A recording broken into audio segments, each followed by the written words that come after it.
तहसील उदयपुरा की ग्राम पंचायत किरगी कि मक्खन और गौशाला में गोवर्धन पूजा के दिन प्रदेश के स्वास्थ्य मंत्री नरेंद्र शिवाजी पटेल ने चकरा ग्राम मक्खन और गौशाला पहुंचकर गौ पूजा की। उन्होंने गौशाला की गायों का विधि विधान से पूजन कर उन्हें गुड़ और चारा खिलाया।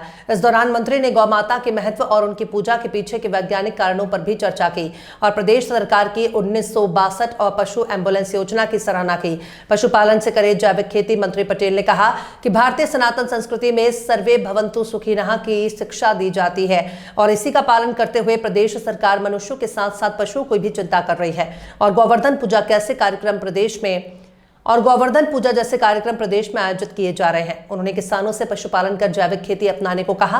उन्होंने बताया कि पशुपालन से मिलने वाले गौमूत्र और गोबर की मदद से जैविक खेती और प्राकृतिक खेती की जा सकती है, जो हमारी मिट्टी और स्वास्थ्य दोनों के लिए फायदेमंद है। मंत्री पटेल ने मक्खन चोर गौशाला की व्यवस्थाओं को देखकर प्रसन्नता व्यक्त की। 135 एकड़ जमीन देने की भी घोषणा की, जिसमें 5,000 से लेकर 10,000 गायों की गौशाला का निर्माण हो सके। इस दौरान केशव पटेल, ब्रजगोपाल लोया, मंडल अध्यक्ष अभिषेक श्रीवास्तव, सुरेंद्र सिंह राजपूत, धीरेन्द्र सिंह राजपूत, छोटेलाल धाकड़ आदि लोग मौजूद रहे। भाई साहब, आज हम गौ पूजा और गोवर्धन पूजा के लिए आपने यहाँ पर आए हैं, तो गौ पूजा का थोड़ा सा संक्षेप में महत्व बताएं आप। देखिए, यशस्वी लोकप्रिय मुख्यमंत्री डॉक्टर मोहन यादव जी ने मध्य प्रदेश के अंदर प्रत्येक जिले में ये कार्यक्रम धूमधाम से संपन्न हो, इसके लिए हम सबको निर्देशित किया था। सभी मंत्रीगण विभिन्न जिलों में गए हैं, विभिन्न जनप्रतिनिधि अलग अलग स्थानों पर गए। पूरे मध्य प्रदेश के अंदर समाज तो गोवर्धन पर्व को धूमधाम से मनाता ही है। शासन स्तर पर भी इस बार हम सब लोग सम्मिलित हुए हैं। निश्चित रूप से भारतीय संस्कृति का जिस पुनरुत्थान जिस तरह से निरंतर दिन ब दिन हो रहा है, उसमें डॉक्टर मोहन यादव जी की सरकार भी निरंतर आगे बढ़ रही है।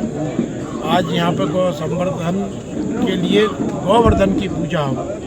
गोवर्धन जिस तरह से श्री कृष्ण भगवान ने गोवर्धन पर्वत उठाया था, एक वो प्रतीक है। दूसरी ओर यदि गौ माता का संवर्धन होता है, जो हमारे पूर्वज सिखा गए, क्योंकि एक समय था कि समाज का हर परिवार गौ माता पर आधारित हमारी अनेकों व्यवस्थाएं रही हैं, तो निश्चित रूप से गौ माता के प्रति जो हमारे समाज का एक आदर का भाव है, उसी कृतज्ञता ज्ञापन करने का मैं समझता हूँ ये गोवर्धन का पर्व है। सड़क पर आए दिन दुर्घटनाओं में गायों की मौत हो रही है। कलेक्टर भी समय समय पर आदेश निकाल रहे हैं, मगर धरातल पर देखा जाए तो उसका वास्तविक पालन नहीं हो रहा।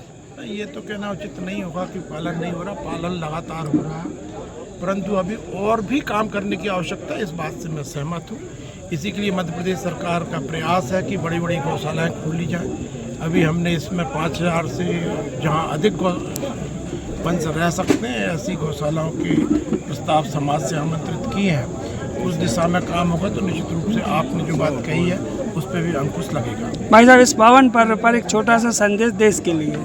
अब मैं तो बहुत छोटा सा कार्य करता हूँ, देश को क्या संदेश दूंगा, के लिए की प्रार्थना करता हूँ कि सब लोग अपने अपने नागरिक कर्तव्यों का पालन करें और अपने देश के स्वबोध के साथ में इस भारत माता को परम वैभव पर ले जाने के लिए सब लोग अपना अपना योगदान देंगे तो निश्चित रूप से भारत सशक्त राष्ट्र शीघ्र बनेगा। भारत माता की जय।